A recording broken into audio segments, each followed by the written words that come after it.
Alrighty, so it's COC and I am here with...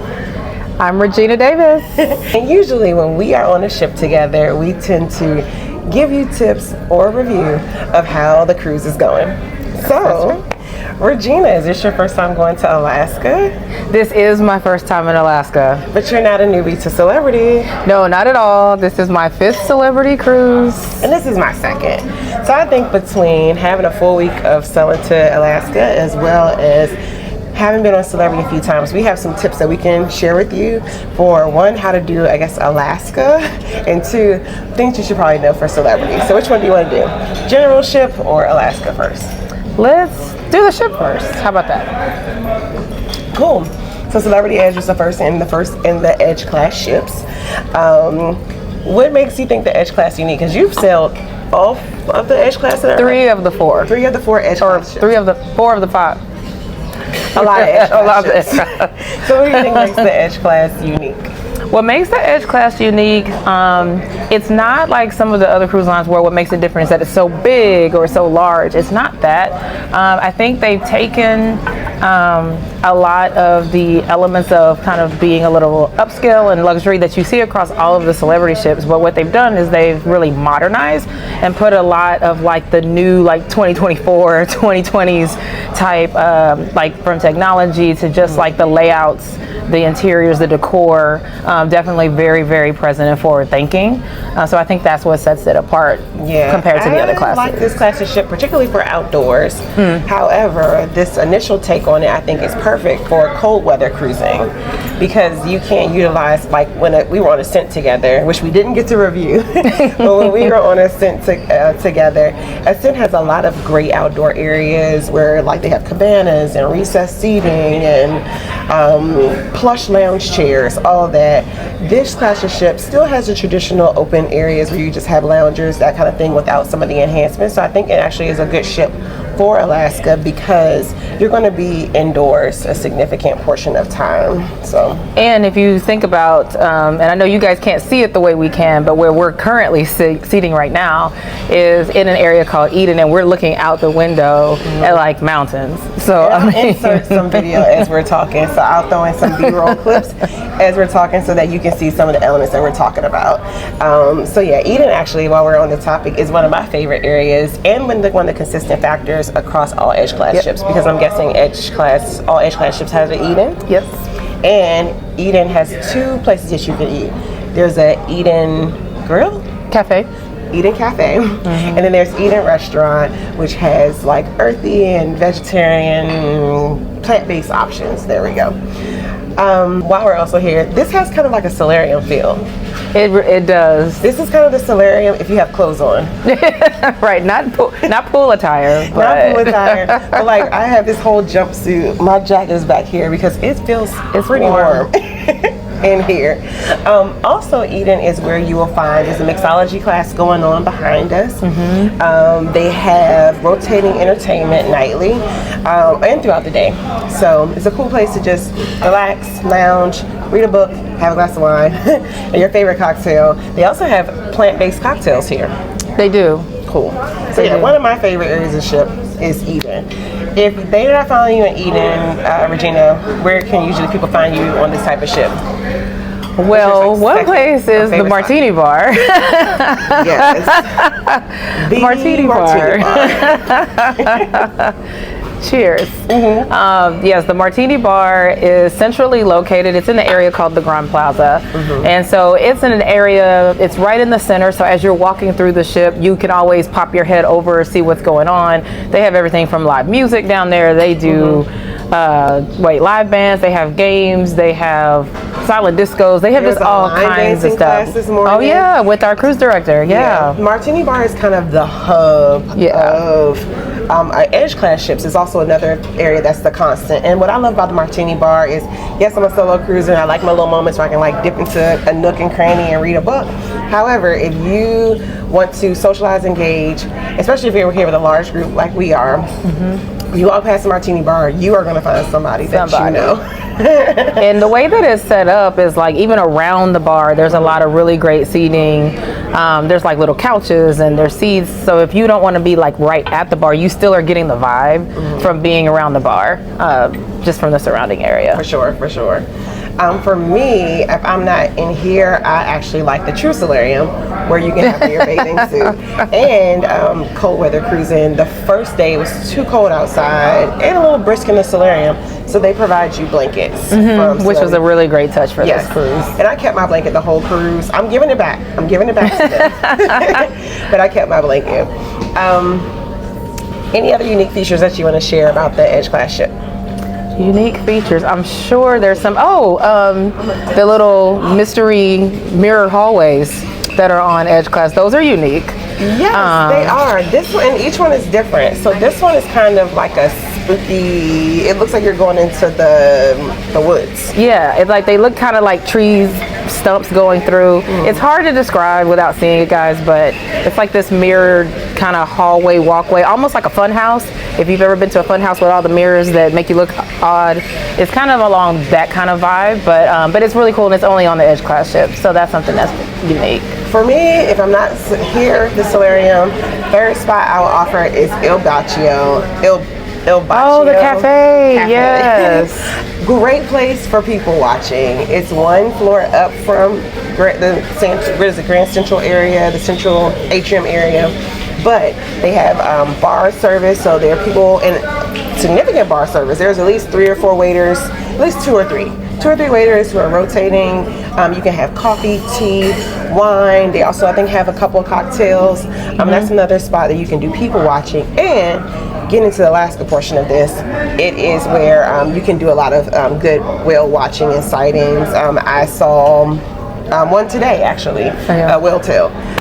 So that's a good spot to park if you want to do some whale watching. And I also saw some whales from the solarium. So cool spots. In this class, again, the class of ships, it's surrounded by glass. So anywhere you go that's on the outside deck, you are going to be able to see the water. So it's a perfect class of ship for whale watching. Let's get into I was just going to say, since you were bringing up like observing and whale watching, we can't not talk about the magic carpet. We have to talk about the magic carpet. Yes. So many of you see Excel class ships, there's always this big orange contraption on the side of the ship, and that is called the magic carpet. Now, I don't think they've been raising it up and down. It does go up and down, but I haven't seen them raise it lower. Yeah, it seems like this cruise, it's stayed consistently like up on deck 16. But it is a good spot. But they do move it, so depending on what ship you're on or what time of year or anything, it can alternate floors, which is really cool. Yep. This ship, they pretty much had it stuck on deck 16. However, it was key for that because that was where you can also see whales, and that was a spot that everybody wanted to be if you couldn't get into the front of the ship. We may or may not have snuck into the retreat. Just on that day. Just on that day. That's it.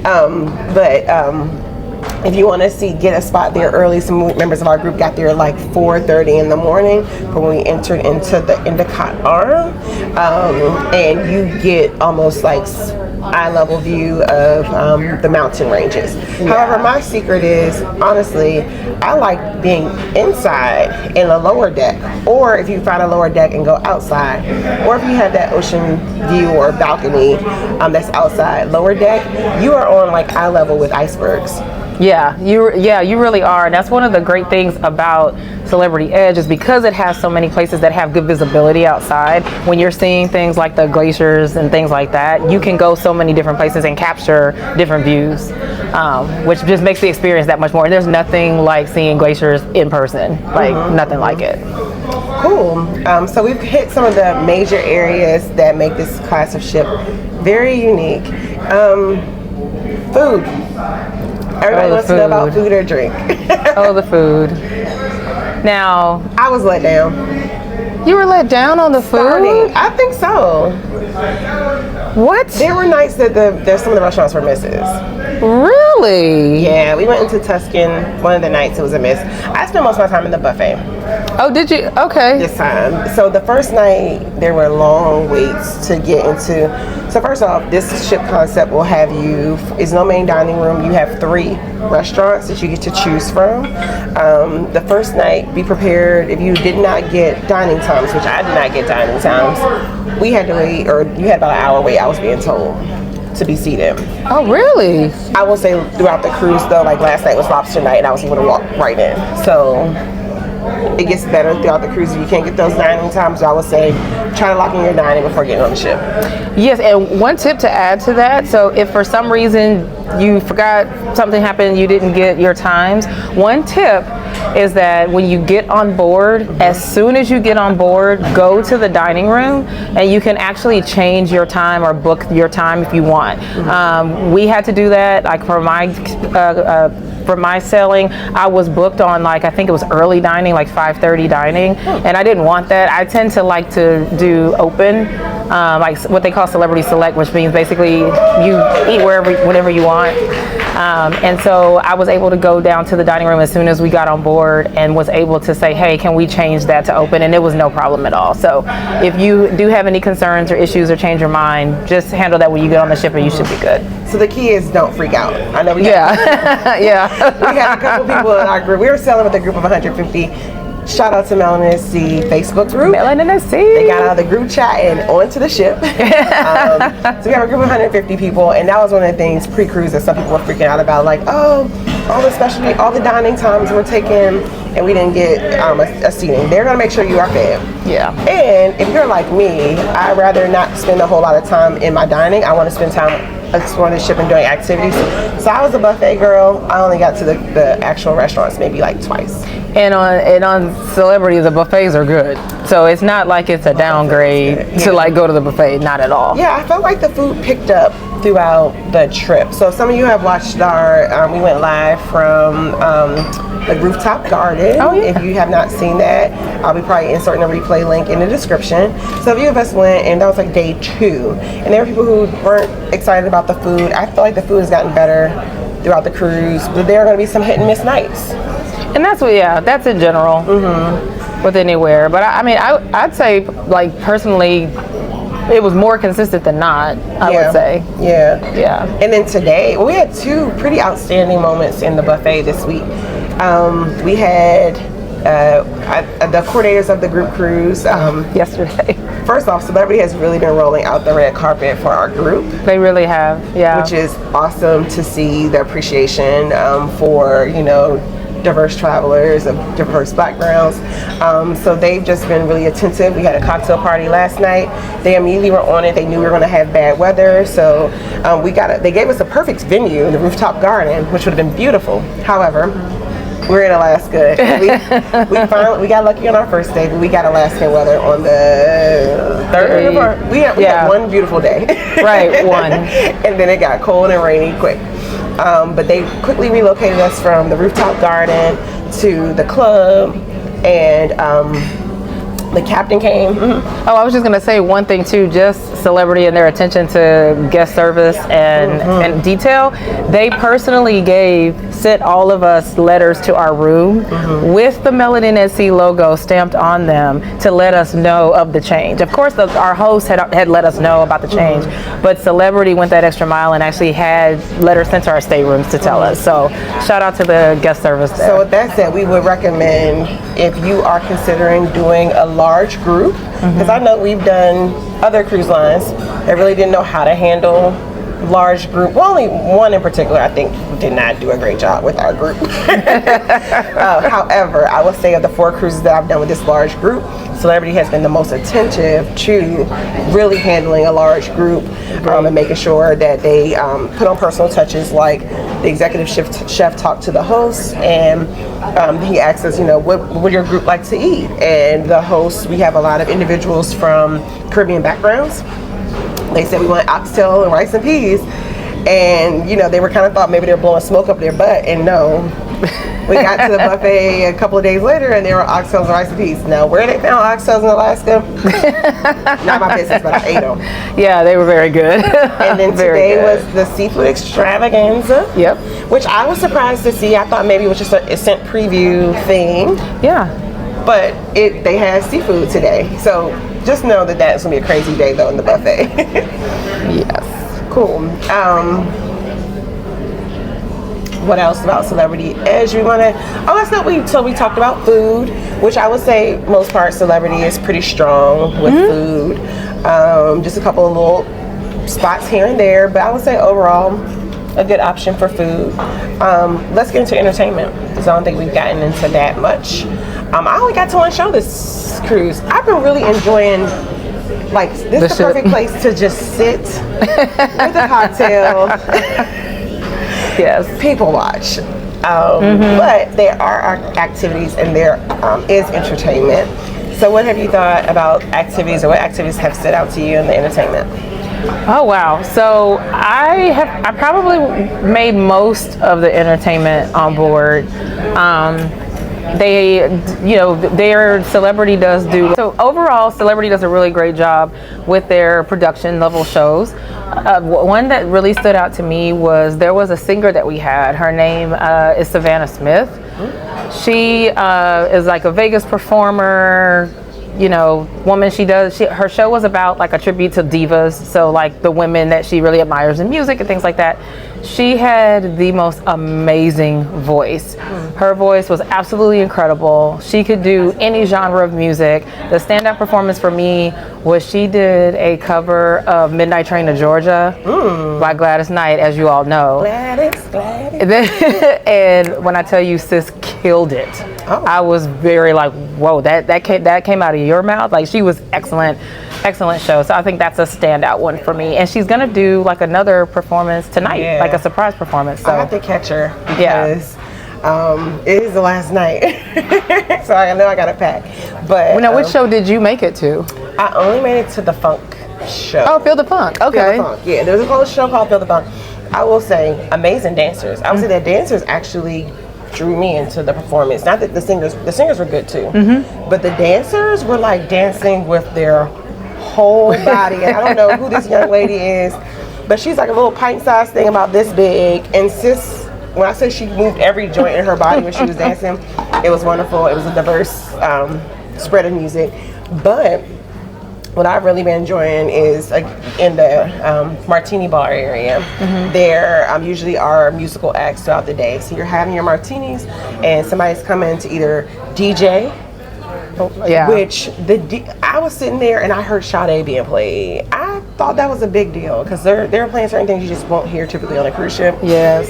And then there's a live band that comes in. There's an acoustic guitarist. Yes, if you're a live music fan, absolutely. Celebrity has you for that. So this is a perfect line, I would think, for like couple trips, family reunions, like those kind of things where you're going to have a lot of like small groups who just want to sit and talk to each other because they haven't seen each other in years, you know. Perfect type of ship for that. Anything else about Celebrity Edge? Well, yeah, just one quick thing on the entertainment, because sometimes I know it's easy like to kind of forget or gloss over. So, you know, we talked about music, we talked about production shows, things like that, but also, you know, for any of you guys who are like really active and want to participate and do things, they do have a lot of game shows, they have sports. They had curling, axe throwing.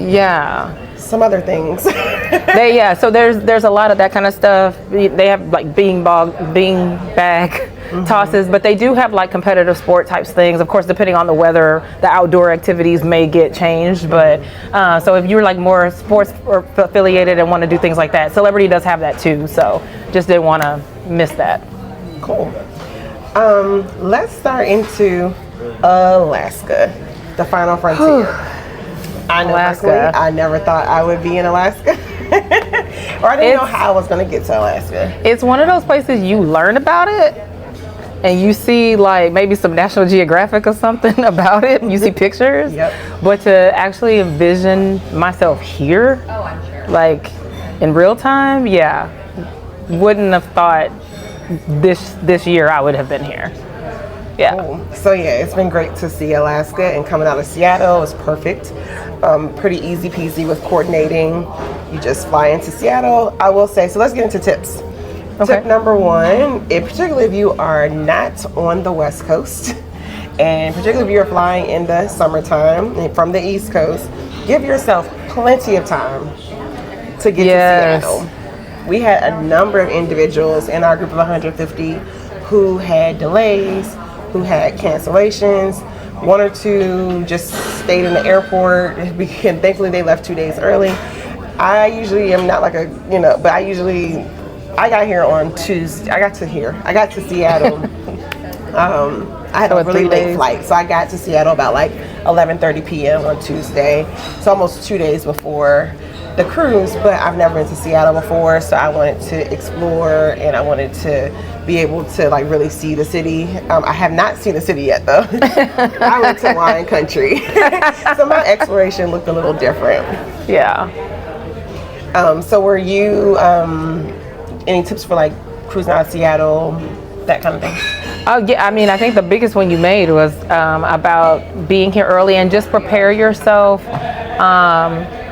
for like just the time differences. Just kind of get mentally prepared for that, especially going to Alaska, because you're gonna have, so depending on like the ports and things, you're gonna have like go back an hour, go forward an hour, and just get mentally prepared for that, because sometimes that stresses people out, like having to change times.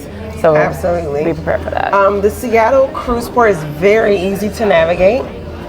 You arrive, I know for us, or our pier, at least a pier for Celebrity, and then Royal Caribbean will be right across the way. Celebrity nailed embarkation. So it was pretty much walk into the thing, show your documents, and you're on the ship like in 10 minutes or less, really. Yeah, 10 minutes left, you're on the ship. So they were pretty smooth with the embarkation, as long as you have all of your travel documents. Sailing away from Seattle, it will be warm. Oh wait, that's the thing about sailing to Seattle. Pack for all 4 seasons. And we even got lucky with our days in Seattle. They had just had a week of rain, right? So it was cooler. Yeah, but we got lucky. But so be prepared for rain in Seattle, but at least be warm. Okay, so then on the ship, sailing out of Seattle, it will be warm the first day. The evening, you'll start feeling the temperature change. But still, long sleeves. Yeah, layers is your best friend. Yeah. Layers. So my solo outfit, I had on shorts and a long sleeve t-shirt, and that got me through the day.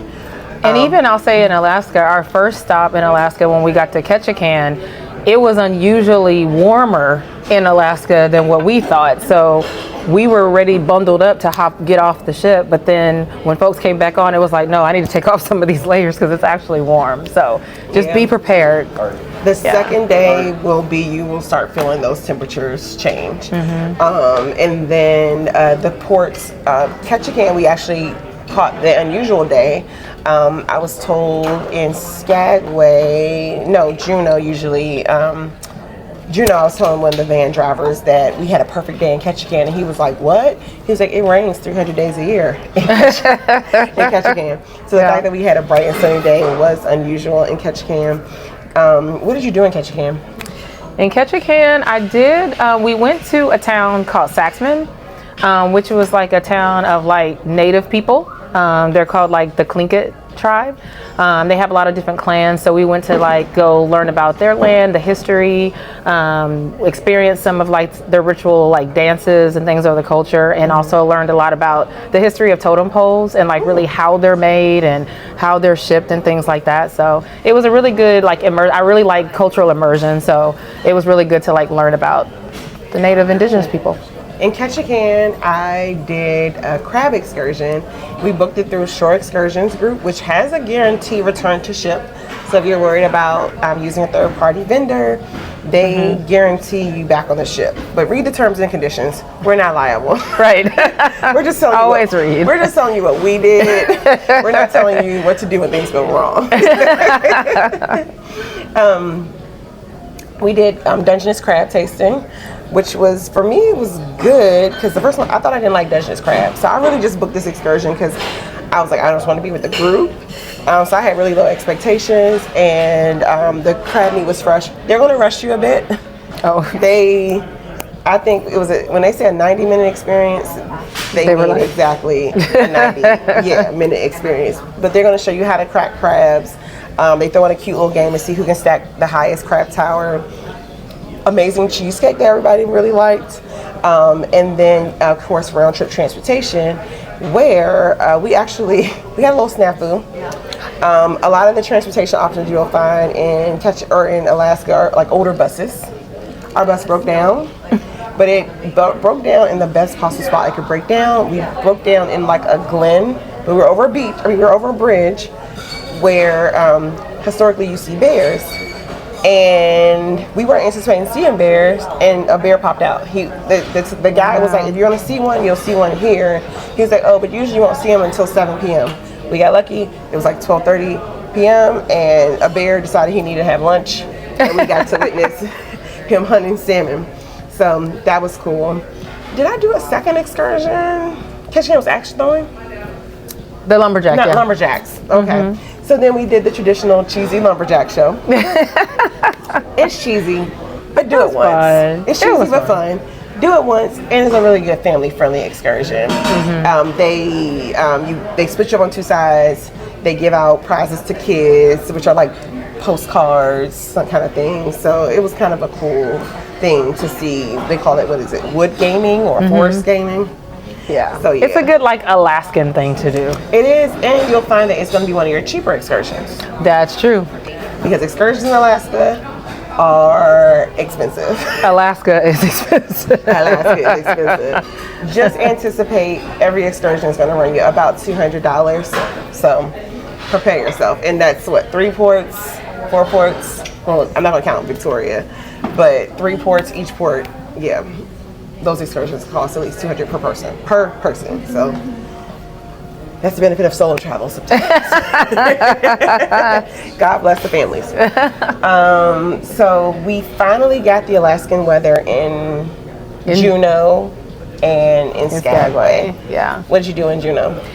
In Juno, I didn't like book any excursions. I didn't see anything that was really like calling my name to do that day, so I just decided to go ahead and just walk around the port and just like experience something. So that's really, and it was rainy. It was raining like pretty, it wasn't raining like stormy. It just like rained, but it was raining like heavy enough and consistently. So just went and walked around, checked out some shops. They have this interesting historical place called the Red Onion Saloon, which is a pretty interesting place. Lots of old brothels throughout Alaska. Throughout Alaska. What they were doing, but they were kicking it back then, okay? They were, brothels during the gold rush, they were doing some things. So yeah, so just, it's a pretty, Juno is not very big. So it doesn't take you long to like kind of go up and down the main street, but yeah. I know some people did the tram, which is right, well, one, reverse a little bit. Most of your stops are going to be outside. Well, Ketchikan, the port was right there when you got off the ship. However, Juno and Skagway are going to be accessible by shuttle. By shuttle, yeah. So be prepared for that. And it's really close. It's not far, like the shuttles don't take you far. I feel like our boat is coming to a complete stop for some reason. The wake is stopped. Oh, are we arriving? Are we close? We must be, because it's. Sorry, we're sitting here. You can see the wake, but it looks like the captain has put on like either he's put on the brakes or we're very close to Victoria, which we might be because I'm starting to see shuttle boats or ferries. That's what it's called. Anywho, got distracted by the wake. A little cruise geekness kicked in. So yeah, be prepared to get on shuttles. I know people were kind of confused, but just follow the instructions of the staff. You're not going to get lost. Right. But like for instance, Skagway, you have to, it looks like you can walk, but you can't walk because they had that land rock slide recently. Right. So they won't let you walk. So you literally hop on the bus for like 4 minutes. Yeah. Really, really quick. So we were talking about Juno, small town. So what did you do in Juno? Yeah, I remember. All my days were together. We did a salmon bake. Yeah, I'm trying to think. Did I do 2 excursions or 1? Some days are blurring. Oh, you went to an interesting spot to eat, didn't you? Did I? In Juno? The Jamaican place? Yes, that's how I started. I was like, how did I do? So there is a new, relatively new, at the time of this recording, less open about a year, called Boss Seafood Boil.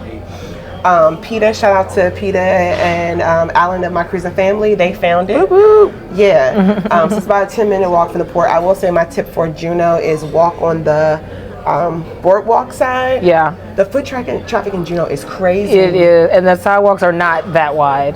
And it was even more terrible that day because it was raining, so we had umbrellas up. So if you can figure out where to walk on the boardwalk, is less foot traffic and you're not running into people. Juno was a place where I was like, I can see why people are probably protesting cruisers coming into their town. But it was walkable from the port. And shout out to Sydney Stevens. She let me try her Jamaican pesto pasta with seafood. Ooh, that sounds good. It was good. So go support a Black-owned business if you like. I never thought I would have Jamaican food in Alaska. So I basically started my day. I just killed some time by going there, and then it was time to meet the group up we went on a salmon bake. The salmon bake was also hosted by the Shore Excursions group. It was a good excursion for a group because, again, I think the hosts are trying to stay in a certain price range. However, I would recommend, my opinion, they turn the propellers back on, you can see the wake, or maybe they have us in a different direction. What did happen? One of the boat guys. We're still moving, guys. We are still moving, yeah, but they just kicked the propellers on. Sorry, again, distracted. We went to this salmon bake, which is a good place if you have a group and you just want something to do. It's within range, $60, $90, includes transportation, guaranteed back to the ship, so that's important. However, if you are navigating Alaska and just as a small family or something like that, I recommend finding an excursion that tags on the salmon bake. Yeah. So don't just do it, just for that. Yeah, it's gonna literally just be a meal.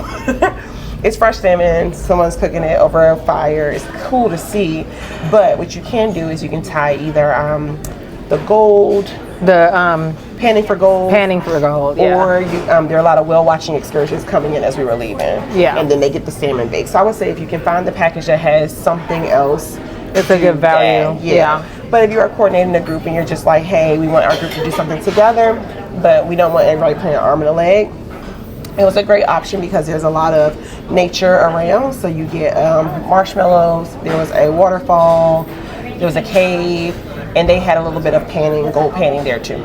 Okay. Did you pan any? Pan for any gold? I just watched them do it. It was raining and I was just like, I'm tired of being wet. But they had a quick little demonstration area. But I think you can get a bigger panning experience if you book something too. So yeah. Then we were off to, so we got True Alaskan Weather in Juno, where we all extra layers. Make sure you have a waterproof layer, waterproof boots. So I would say packing, raincoat, and make sure you have waterproof boots. Yeah, definitely. You will need that. And also shout out to our hosts of the Melanin at Sea because they actually gave, as part of our welcome, we did get ponchos. So if anyone did forget a raincoat, they had you taken care of. So shout out to the host for that. Yeah, shout out to the host for great gifts. They also had beanies, which I would say too. Oh yeah, hats. So poncho, bring a hat, bring a layer that's waterproof, bring waterproof shoes, wool socks, throw those in your suitcase, and definitely something fleece. But you don't have to bring like a full coat. You probably just want something to cover your ears, but if you have the right hat that can pull down, you're good on that. And just have like those thin thermal undershirts that you can wear. That way you don't have to have. So don't feel like don't pack like you're going skiing. You are going to Alaska. And one thing I learned, honestly, a lot of places that a lot of us are from get colder than Alaska. Oh yeah, true. So DC actually has moments. So Alaska coldest is about 35 to 37, and DC will dip down 13. So don't pack your winter stuff, but probably some fall attire, layers, and then the best thing to do is stay dry. Staying dry. And the thing in Alaska that really gets you is the wind chill. So that's the thing that will make you feel like, like shiver is because you're getting the wind being so close to the water and that. So having like a windbreaker and some layers you'll be pretty good. I also recommend pack some Dramamine or your patches or anything for seasickness. There are going to be moments that it gets a little choppy. It wasn't too bad. I know, I think Fain and Laura for Travel Spree mentioned that it got probably a little rockier on their sailing when they went in October some time ago. So you want to probably pack any seasickness meds that you might need. Yeah. The cool part about it is because you are going to Alaska towns that are U.S. based, or of course Alaska's U.S. There are pharmacies and places that you can pick up toiletries, and I actually found Dramamine, and I didn't need it, but I just bought some because I saw it Just in the stores. Yeah. Any other tips for like packing for Alaska? No, I think we covered. Make sure to bring binoculars. That's one thing that when you go other places you may not think to bring, but there's so much like sea life and stuff out here to see, and so it just helps you get a really good view. So I would recommend that if you. I didn't pack binoculars. I felt like I lived without them, but I can see the benefit of having them because like today we drove through. We sailed through a pod of, I can't remember, orca or whale, whatever. We were sailing through them both. Oh yeah, they did say both were out there, and they weren't as close to the ship, so those binoculars probably came in handy for that. Anything else for packing? No. The last town is Skagway, or the last time on our stop. We are stopping in Victoria, British Columbia, so that's the final stop. We're there from 5 to 11. It doesn't seem like a lot to do, so we're gonna wrap this interview up with Skagway. Skagway is a pretty historic town in Alaska. Teeny tiny. Very small. Really, really small. Very tiny. I felt like I was gonna be challenged to a duel. It's true, it's almost like a Western. It's an old town. A town from a Western movie where they're just there's saloons and bars. I did the White Hall, or is it White Pass? White Pass, which is a train ride, and that was one where they don't believe everybody's opinion. So somebody said don't do that one, and I was actually pleasantly surprised. Were you? That. Yeah, you get amazing views. So it's basically the historic route that people were taking for the gold rush, that people made it a little easier. Instead of people were taking these treacherous journeys back and forth, they were able to use a locomotive, and we got some nice views, nice waterfalls up there. And so I just want to say I'll admit I was one of the ones that was kind of like, is it worth it to do this or not? I was on the fence about it, so I kind of was like, I wasn't planning on doing it. So that's right. Yeah, something you should be prepared for when you come to Alaska.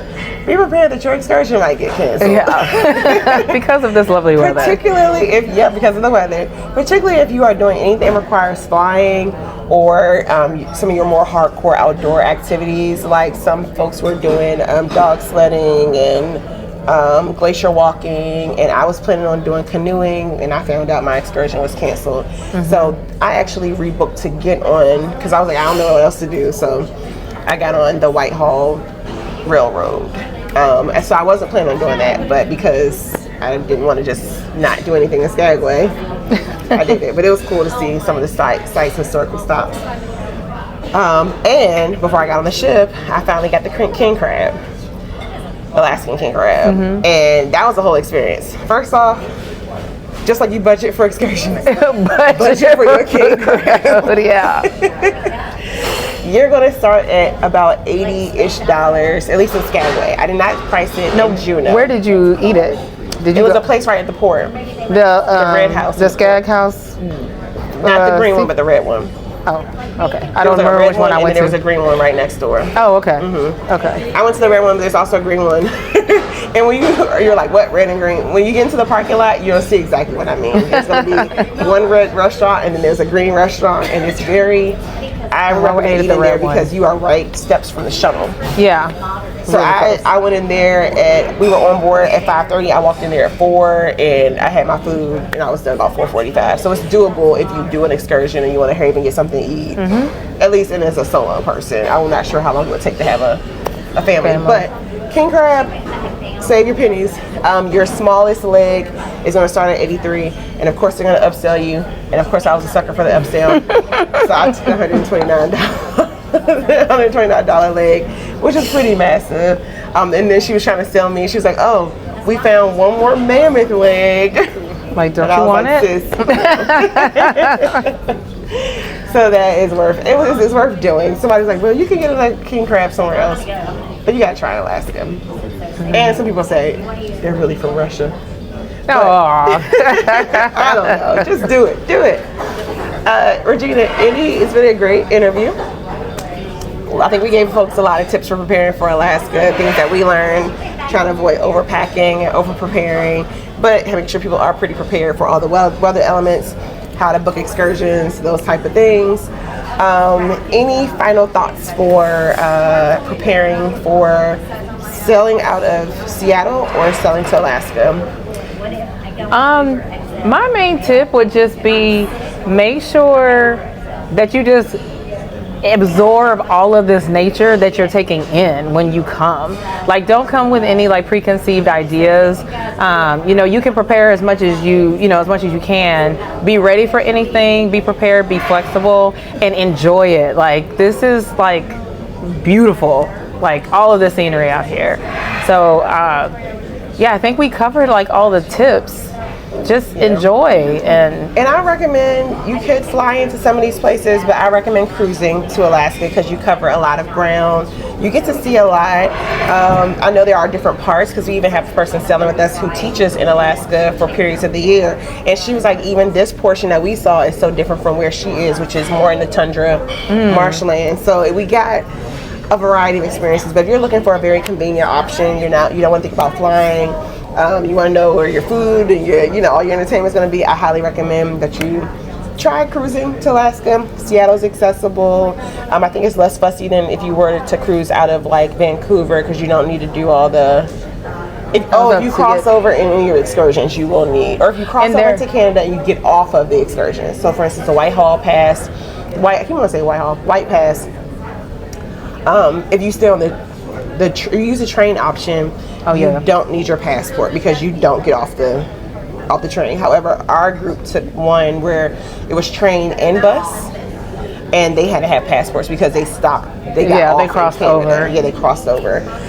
However, I think it was pretty much overall a seamless way to visit 3 Alaskan cities.